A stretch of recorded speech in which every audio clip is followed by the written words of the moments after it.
Welcome to the Wise Men Say reaction pod. No Matt today, it's Richard, because Matthew doesn't want to talk about it. He's very sad, he's very upset, and it's everyone else's fault but him, because Sunderland have lost the first game of the season 2-1 to Ipswich Town. And of course Nathan Broadhead scored. Of course he did. We could have pre-recorded this. But I'm outside the Harbour View in Roker with Michael Lough. Hello Michael. Hello mate, you okay? I've been actually no, I'm fine. I don't let football ruin my weekend. Oh, very mature of you. Yes. Thank you. I'm also joined by Eleanor McCabe. Hello Eleanor. Hello Richard, how are we?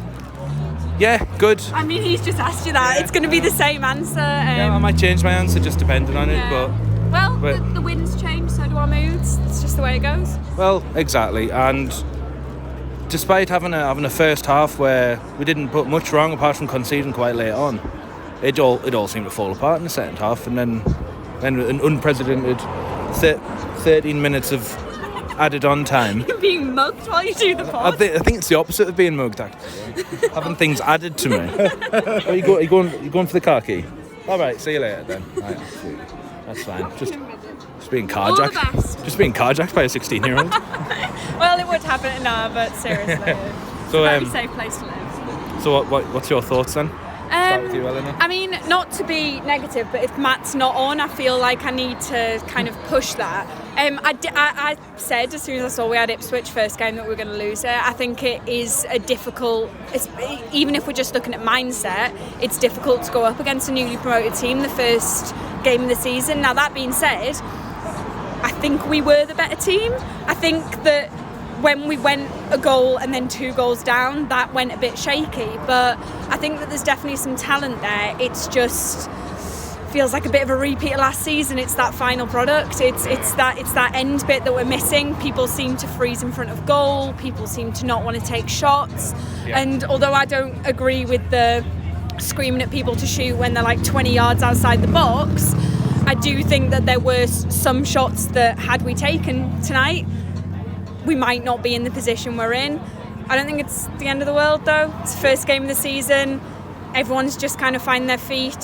For us, it's new players. For them, it's a new league. We've just got to kind of take it in our stride and move on to Crewe on Tuesday to try and get far in the League Cup this season. Yeah, I keep forgetting about that. It's in like 48 hours time as well, isn't it? Yeah. It's not even like a few days respite. But no, I think you could really split that performance and the game as a whole into 3 different sections. So I think first half, like you said, I think we controlled it for large parts. I think if either team deserved to go in 1-0 at half time, it was probably Sunderland. I think from half time onwards, to be honest, I think we just lost our heads completely for large spells of it. I mean, if the first goal is unfortunate, it's a deflection, but the second goal for me is a very poor goal to give away. I think Ekwar and 09 are probably 50-50 culpable for that, because I think Ekwar's obviously given up possession quite cheaply, and then 09's really telegraphed the pass to play through, and then they've gone on to score from it. Having said that, I think from the Trai Hume sending off, funnily enough, from there I thought we were excellent, to be honest. The last kind of like 20 minutes we really forced the issue. We weren't panicking and just slinging balls into the box. We were playing some good football. At Ipswich we were hanging on towards the end, and obviously the 13 minute at the time is going to get the crowd up, and it was good to see the referee enforce that so strictly, to be honest. That's insane, Jeremy. but no, I just think I think to kind of echo what Eleanor said, the frustrating thing is it's the same frustrations that we had back in like February last year. You know, we went through that bad spell where we were playing all right, but we weren't quite getting the rub of the green. And I remember we played Coventry away back in February. We had Danny Bart playing like an auxiliary centre forward towards the end. But today we had Dan Ballard in that role. So it's just, as I say, it's frustrating that we're talking about the same frustrations, because I don't want to just sound like a broken record. I think between now and the end of the transfer window is huge, because it's all very well saying bring a striker in, but Hemmer, I think he's got quite a bit of quality about him. I think some of his link play was good today.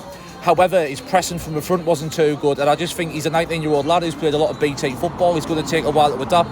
So we need to bring in a striker who is first team ready, and I think if that's the one kind of bugbear I have with recruitment, I think they signed a few too many players who aren't quite ready, and I think we'll look good in October, November time.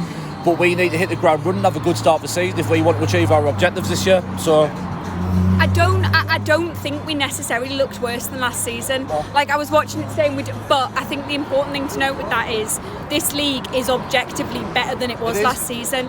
So we can't stay the same, and this new model, and I was like banned, but the new model is we sign players that are better or that are going to improve the squad. And watching them today, I don't feel like we've taken a step back, and I was a bit worried about that beforehand. I thought, signing all these youngsters, have we maybe kind of gone backwards? Are we not going to do as well? But we didn't look worse. We were playing as good football. We need to be better though, because this league is stronger. You've got teams like, and I know they only drew 2-2 today, but you've got teams like Leeds, you've got teams like Southampton, who on Friday night were just incredible. Like, you've got to look at these teams and think, right, we need to have something up front. We need to have some sort of some goals somewhere. Like Mowbray was saying at that talking during the week, we need to find 70 goals from somewhere to be in that top 6. And he said it himself, where are those 70 goals coming from? And watching today, I'm not confident that those 70 goals are coming from anywhere, because people freeze in front of goal. It's just, I'm repeating myself, but it's the frustration. We said this even probably before February. We said this in September when Ross Stewart got injured, like just before Middlesbrough. We don't have the backup. We don't have the depth when it comes to that forward line. And I don't want to be too critical right now, because it's first game of the season. Does it really bear that much in the there's a long way to go. But we've only got a short time till the transfer window closes, and we need to bring more people in. I think it was telling as well, mind, that I think today when we made some subs in the second half, I don't think there was a single new signing on the pitch. And again, this speaks again of what I'm saying about the readiness. And I mean, there's the players to step into the first team, and I think what kind of exemplifies that for me is the fact we've got the rumours about Danny Bartlett leaving potentially.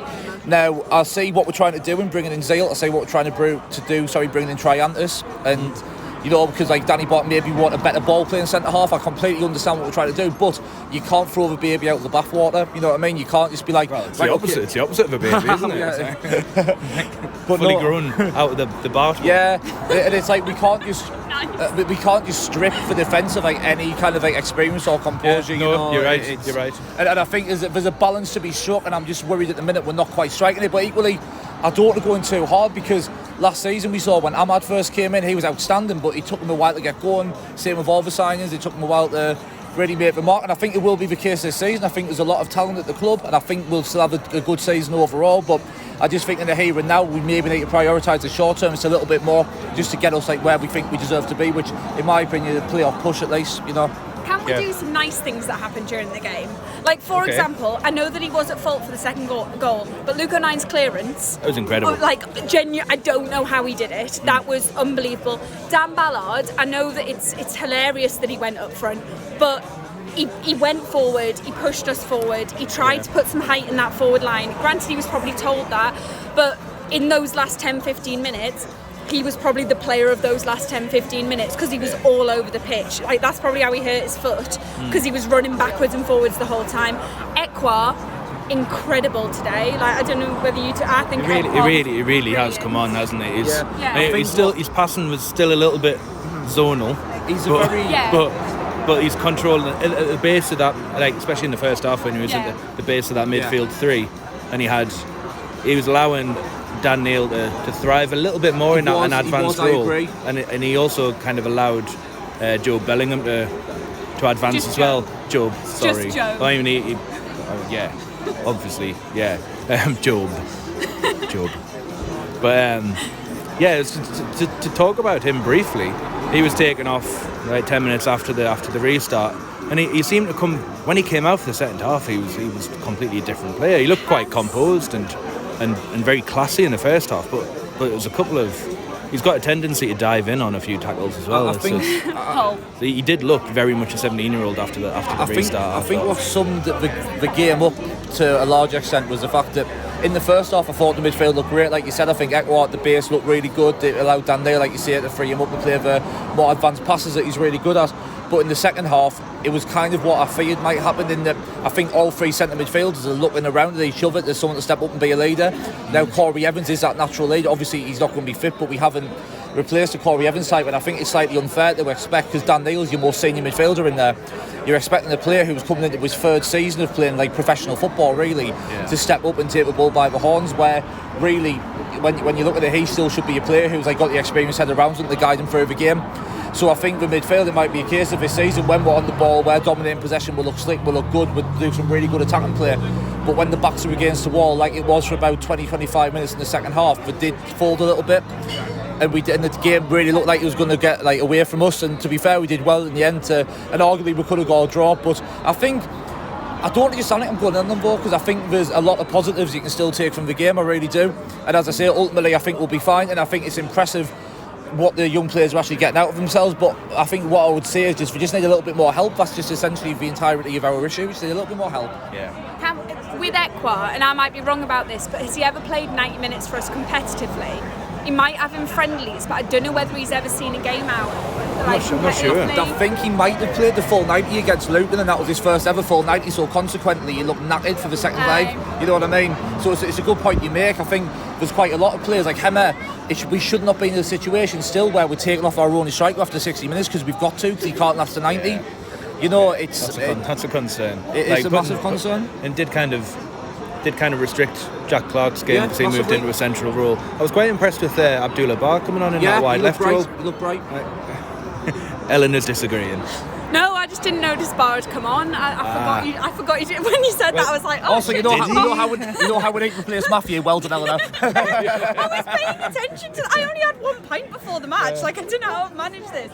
Did he come on in that double substitution? He came on in the first round of substitutions. Obviously, he wasn't very impressive for me, seeing as I don't remember. I think he came on for Hemmer. Did he? And so he came on quite. Yeah. All right, okay. So it was, Abdullah Bar was great. I thought he had a really, really strong game. Well, obviously, the injury to their centre half created that 13 minutes of stoppage time.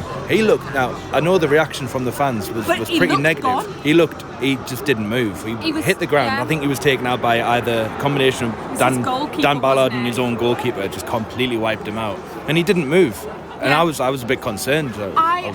I was worried, and then I thought, is he just not moving because he's got a sore head? And like they've been told, if you fall and you've got a sore neck or head, don't move because it could. But I mean, he was fine in the end. Well, he was, but that decision shouldn't be taken by Ipswich. I don't think. I think They should take him off. There should be like, right, if he's been out cold for any length of time, was he out cold? He wasn't moving. And there was a paramedic on the side of the pitch, and they all looked very concerned. And then, suddenly he's back up on his feet and he's heading balls clear again. But he just didn't look right after that. And I think he did eventually get subbed. But that created a kind of an almost like a bonus like kind of power play for us, because we had 13 minutes of kind of frenetic the best action. minute of Rory's life. It was. Can we do like how much Rory? I mean, I don't know who he is, but apparently the lad who announced his name's called like Rory or Ronald or something like that, and he is Ronald. Ronald really enjoyed announcing those 13 minutes. The only thing I think would have topped it off if he goes 13. That's 1-3. Yeah. I was really like, because the scoreboard was running like beyond the 90, which is a new AFL rule, which I love because I don't have to set my stopwatch going. Yeah, same. And when it got to 99, I was like, did they have enough characters on the screen to go to 100? Is this because you remember Y2K? Are you like, yeah. Are you like thinking like Y2K, the scoreboard's going to like climb down? Scoreboard's just going to like, nah. Like Transformers take us all over. So I was born 99, so I'm using that as like a pure reference point. But Y2K was a real thing. We like weren't people like downloading things onto their computers, so their computers, like people made like millions of You had to download Y2K. a patch. People had to download patches. Did you actually have to though? Or was it just all a scam? Did you download it, Richard? I probably did. There was probably something, because I had Windows. I'm not going to get what Windows version. It was 98. Windows 98. Did you not update it? No, because it was XP after that. Every day? No, it was Windows. Release a new one every day. Windows Millennium Edition after that. Oh. Was it like gold or like silver? Was it like a different? Nah, it was just. Let's stop talking about the past. This is very Matthew, actually. 25 we're years too ago. far off. And we don't want to steal all the goals for the lads tomorrow night.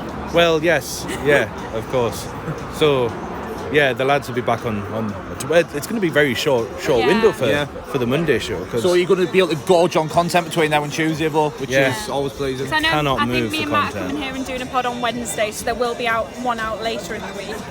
Right. There you go. And also, we've got a new... Yes, we're now on YouTube. We're not not a very visual medium for us at the moment, so with just pictures of the podcast logo with our podcast on. Last comment we had was like, whoa, this is all very depressing. So was that about just the pictures, or was that about the content? I think they probably... That's a life for Sunderland fan, yeah, really. I think they probably listened to the first 5 minutes, which was basically me and Matt lamenting the end of the car pods, because we're both going our separate ways. Shall we do a minute of dead air for the car pod? Could do. I still don't want to shut the door on the car pod. I still want to... Shut the car door. Shut the car door on it, yeah. Well, trap your hand in it now. Yeah. But no, I think it's about as good a place as any to wrap it up. Yeah. We're back. We're lost. It's not the end of the world. We've got a long way to go. Yeah, and there's positives to take out of this. Of course there is, yeah. You know, it's not... It could have been a lot worse, and, you know, they look like they could have added a third. The character of that team is not to be underestimated. You can't question it. I don't want to sound like Brendan Rodgers and talk about character, but they do have character, and that's something that we've got to take from this. So, are you going to have 3 brown envelopes of a podcast you think is going to let us down this season? with Matthew's name on it. Can we just say, if anyone put money on Broadhead to score today, well done, because it's the smartest bet when the next player plays against us. Reply with the screenshot of your winnings to the tweet that this pod goes out on. I want to see whether anyone actually put that on. No, I agree. It was inevitable. I'm not sure. Did he celebrate? I'm not. I wasn't paying attention. No, I didn't realise it was him until Rory very solemnly called it out. Well, because I thought it'd taken a deflection. It had. Was he the one who got the deflection? Well, they're very rare, especially when it's a home team. We're not going to announce an own goal, really, so we'll just give it the... But we're over to no goal, it doesn't get now. We're shit-chatting.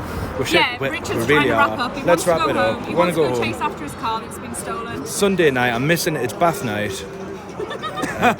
And I've got chicken tikka masala in the slow cooker. Yeah, which sounds incredible. Me and Ella are off to McDonald's. So thanks very much for listening.